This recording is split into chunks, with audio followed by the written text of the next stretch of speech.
Mano, mamatay man ako. Negatibo pa rin. Kinumpirma ng Philippine Statistics Authority na walang kahit anong record ang pinaghahanap ng kamera. Pangalang Mary Grace Piatos at Kokoy Villamin.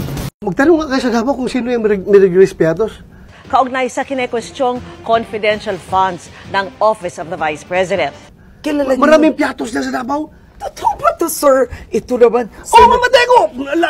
Lupa doon sa likod ng City High. Lupa yan ng mga Piatos. Punta ka sa Bunawan. May mga Piatos dyan.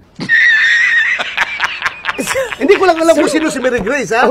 Oh, pero maraming Piatos dyan. Huwag mo yung sabihin na not-existent yung tao niyan. Walang birth certificate. Ay, papahanap nga nyo. Ayon po sa PSA, walang nakarehistro sa birth, marriage o kahit na death record nila na may pangalan pong Mary Grace Piatos. Pwede naman kasi gumawa ka ng pangalan, mag-codename ka para it's intelligence operations, confidential operations.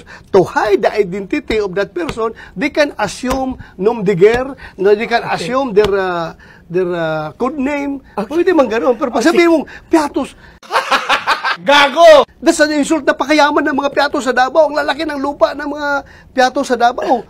Merong Piatos sa Davao.